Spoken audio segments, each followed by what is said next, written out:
Hi, this is Zoe Routh, Director of Inner Compass, and I am here with Kate from Face2face Recruitment. Did I say your title of your business correctly, first of all, Kate? Face-to-face. Face-to-face, fantastic. So it's great to have you here. We met about, I guess it was 6 months ago, and we had a fantastic conversation over dinner at a networking event where you told me about some of the fantastic initiatives that you run with your staff. And I was really impressed with the little team and atmosphere that you're building there. Mm-hmm. So can you tell us a little bit about your business, what it does, who it serves? Yes. Face-to-face recruitment is obviously a recruitment company, but we're in the business of touching people's lives in a positive manner. So helping people find a light at the end of the tunnel if they're in a dire situation, actually making a difference for people. We started the company 9.5 years ago. Wow. And it was started with, I think, two staff, and I had the office space, everything, because we weren't going to fail, it was going to survive. So went out, bang, launched it, everything, yeah. Well, that's great. A 9.5 year history. That's amazing, fantastic, and I love the way that you plan for it. Start as you mean to finish, I think, is the premise that they talk about. Exactly. Yes. Big risk, but it's paid off. Yes, it has. Yes. Okay, so after 9.5 years, how many people have you got in your team now? 16 members. 16. Six. Very good. So 6, it's a small, tight-knit teams. How would you describe the culture that you've got going on in your team? The culture of the team, it is that team environment, very supportive, very caring of each other. When I started, or before I started face-to-face recruitment, I really thought about what I wanted it to look like, and then went about employing people who had those core values that would suit what I wanted, the service I wanted to provide. The team is very supportive of each other. They actually care about each other. If someone's overloaded, someone else will offer to help them. They also engage in fun ways in the work environment as well. So recruitment it's full on. It's long hours. It's bang, bang, bang all the time with what you've got to do, 100 things in a day. So it's important that we have that release with each other. So we play games with each other. We just silly things like we might hide behind something and frighten someone as they come in. Just stuff like that. And it's an environment where we're okay to do that and to have fun with each other. That's a bit of the norm, is like who gets the other person to jump highest, is that right? Yeah, yes. And it's got... People know about it so much that one of the partners of one of the team members, this is how far the culture just expands into their partners.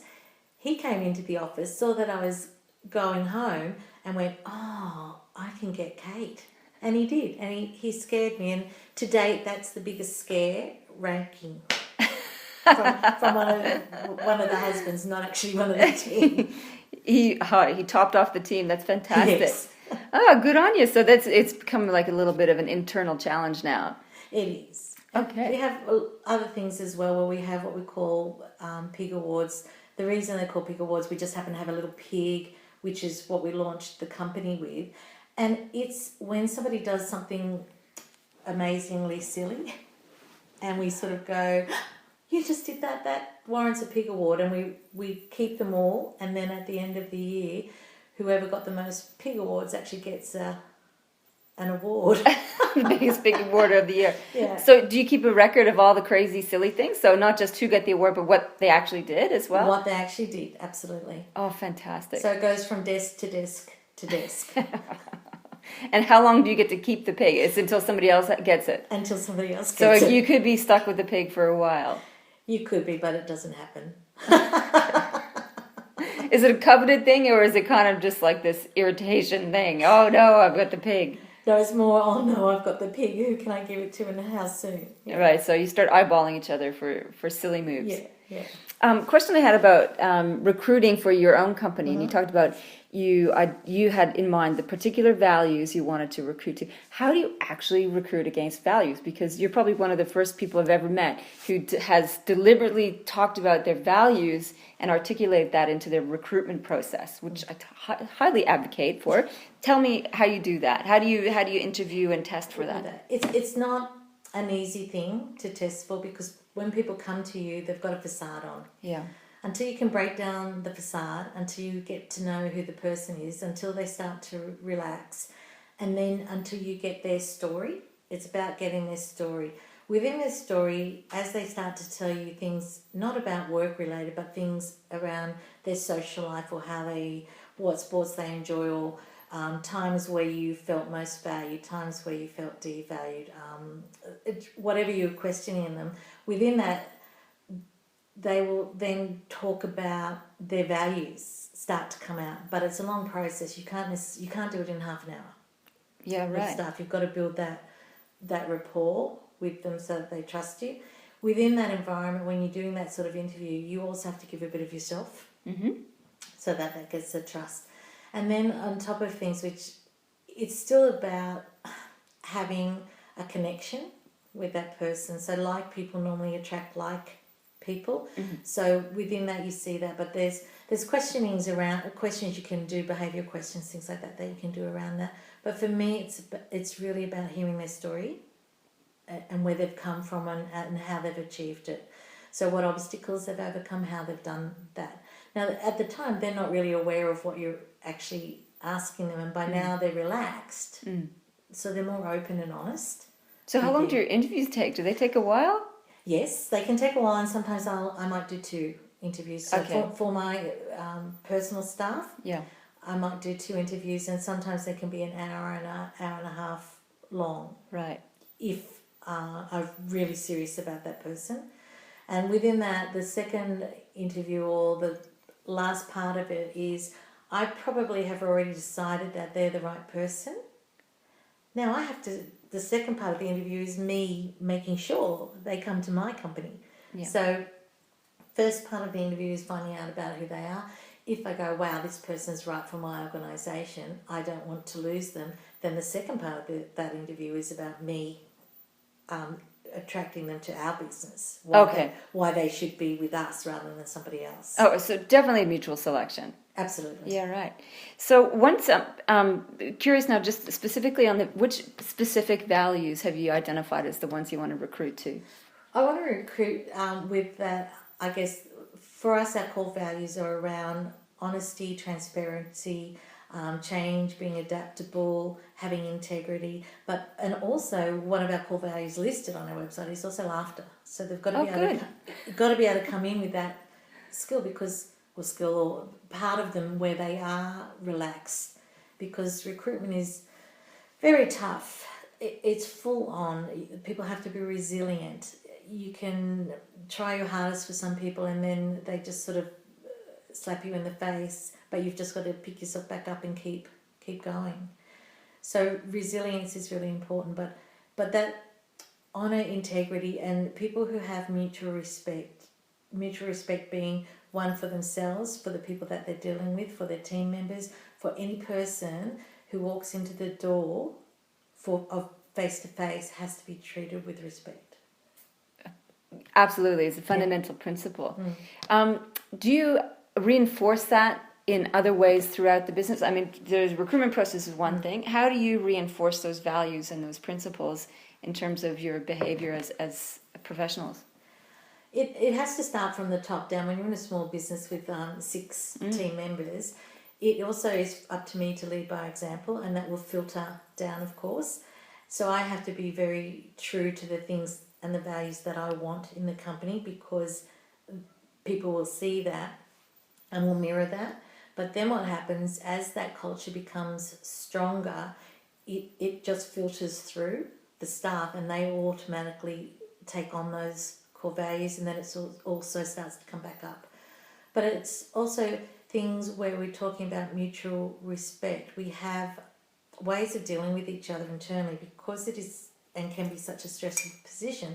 Sometimes somebody might go snap. They don't mean to snap, but they're under so much pressure.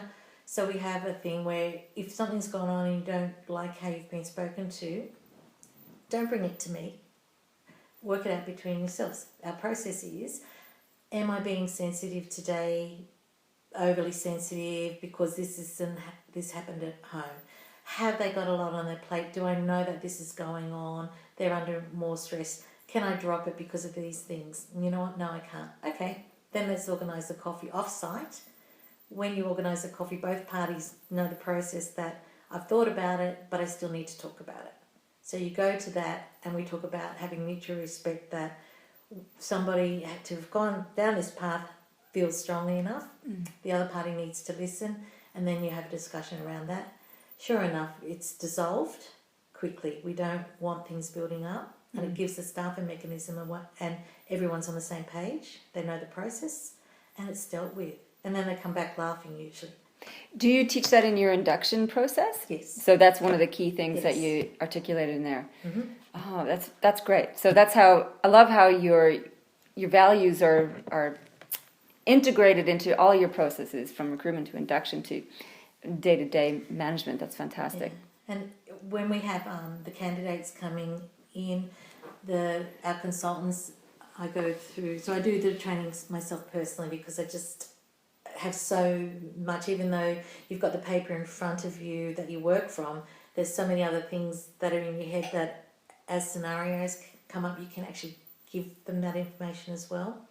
But when we do our training for interviews, the staff are told that if someone comes in, you do not keep them waiting. If for some reason you have to keep them waiting, then someone needs to go out and say, I'm so sorry, we're just going to be 5 minutes. Everyone's offered a cup of tea, coffee, water when they come out. They're taken into a room where it's got lounge chairs instead of a desk, and it's got windows, and our staff don't dress in full corporate attire because we want people to relax. So part of looking after a candidate when they come in, we want them to be relaxed. We offer them a refreshment if they need to. We also talk to the staff about, if you bring someone in and they're there for 15 minutes, why did you waste their time in bringing them in for 15 minutes? If it's 15 minutes, we could have done it over the phone, we could have done a Skype. So you have to be mindful that they may have left a job that they're being paid by the hour to come here. They've caught 6 buses to get here, or an hour to get there, whatever the case may be. They've left the children with somebody. It doesn't matter. So you have to be mindful that that's what's happened. So you listen to them and you provide them with that time that they deserve. You also will have read their resume before they get there. So I love that you take personal responsibility for setting the tone and pace. So what happens if you're away and if you're on holiday? Do you have somebody who's like the culture steward or the manager while you're not there? I don't need to, because the staff, it's so ingrained in them and it is who they are, that whether I'm there or not, they know the process and things go along smoothly.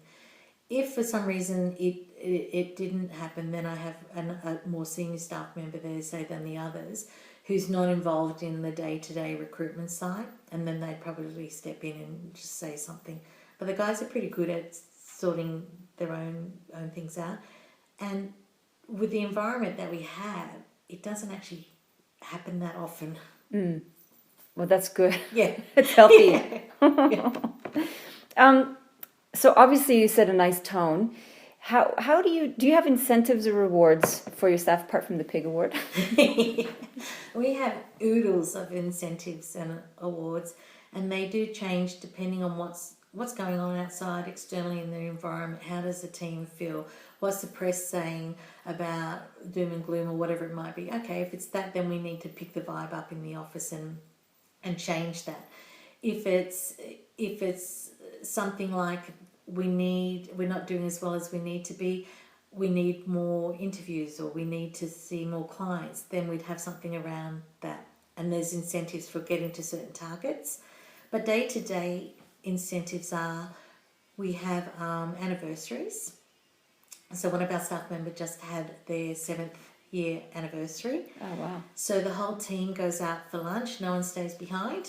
The whole team goes for lunch and we celebrate that 1 year anniversary. I go out and try and pick something that they're really going to like. And it could be a beautiful chair for their bedroom. It could be they want to go to a fancy restaurant and take hubby and a wife, but also have an experience of maybe staying out for the night at a nice motel. It doesn't matter, but what is important is that each individual is recognised differently on what's important to them.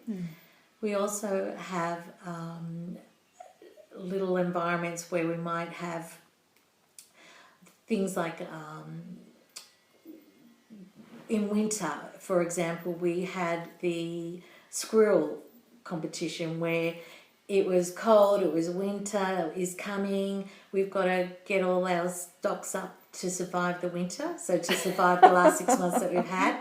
So every time, so we have key performance indicators, so every time we were hitting our key performance indicators, they would get a nut and they would store it in a box, and we broke into 2 teams. So the team with the most nuts stuffed in their cheeks like squirrels, storing it for the bad weather, got a prize, which was an extra 2 days off work. We also have their birthdays off, so they're given the extra day, gifted the day for their birthday. We have early shutdowns. We also have personal days because the guys work big hours for what most people do, because they're dedicated. If they don't finish it, if they don't do it, that means a candidate could miss out on an opportunity. So they'll stay and they'll make that happen, or they won't have a full lunch break. So to compensate them for that, because it is about swings and roundabouts, then every quarter they're given a personal day. Mm-hmm. They can add that onto their leave if they wish. It can be any day of the week, it doesn't matter. Then at Christmas we give them extra day then as well. So all in all, they end up with about 5.5 weeks leave rather than the standard 4. That's pretty good. They work for it though. Do you come up with these crazy ideas like the squirrel I don't know, game process reward? Is that you? Are these all your brainwaves, or do they come up with them as well? No, normally I come up with them.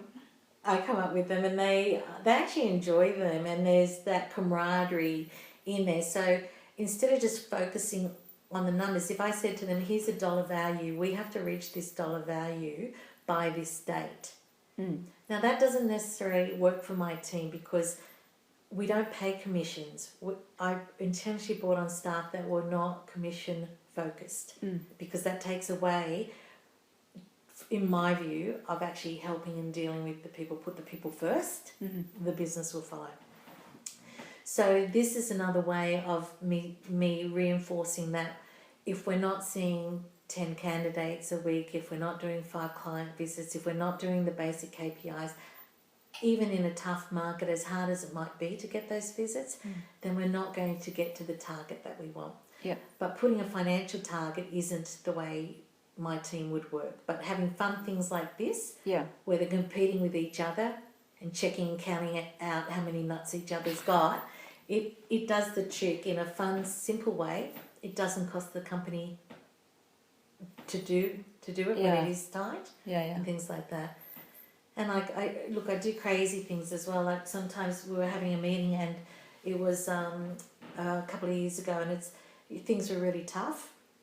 So I go, okay, we're face-to-face is Camelot. You're the knights protecting Camelot. And I gave them masks and things like that, as if they were, all for one and one for all, and just different things like that. We sort of covered that in a team meeting, just again to lighten things up. It's always a serious component, but they constantly work under pressure and stress. Yeah. So I need to make sure that I find ways of relieving that. Yeah, right. And so you've had one staff member who's been there for 7 years. How about the others? Are they just long stayers as well, or what's your turnover like? The turnover, right, for the last, 3 odd years has been really good. Prior to that, we had a bit of turnover, but more in the environment of recruitment is really tough. So some people left not to go to other recruiters, but to go to different roles. Different work, okay. We've got Shakara, who's been with us, she's gone and done other things as well, but probably about 5 years in total now. Yeah, that's amazing probably for a small more, team. Actually, yeah. So how do you guys define success? I mean, obviously, getting a candidate into a good position is a way of defining success. How else do you guys talk about and manage success? Success for us is a little different. It can be, for example, looking after a candidate that we know if we didn't, they would fall through the cracks. So someone who needed a bit of extra help, attention from us, that's success. Being away from the office on 4 weeks leave or whatever, with the office running without me there successfully, that's it for me. That's my goal. Win, yeah. That's my goal.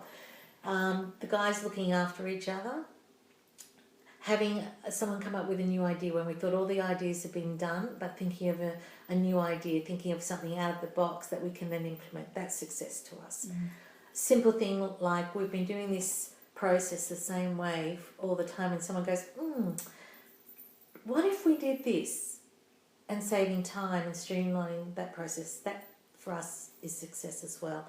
I guess we measure success a lot differently from a lot of other companies. It's not about the bottom line. If I get all these other things right, if the team is getting everything else right, then the monetary side would look after itself. And it's having a laugh. If we've had a good laugh during the day, then that's good as well. Yeah, right.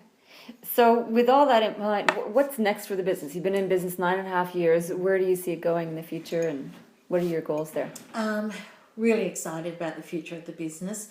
We've actually, for me, it'll be getting an ebook created about candidates looking for work, how to work with recruiters the best ways possible. There's a lot of tricks that if you know what they are, or processes, if you know how they work behind the scenes, you're much more likely to get in front of them to get a job. So information about that. So we'll do an ebook on that. I'm also working with one of my staff members because I know she would like to do an ebook as well. She's younger, so we'll do one with her on youth and how to find work. Oh, yeah. And what ways to go about doing that. So she'll do that as well.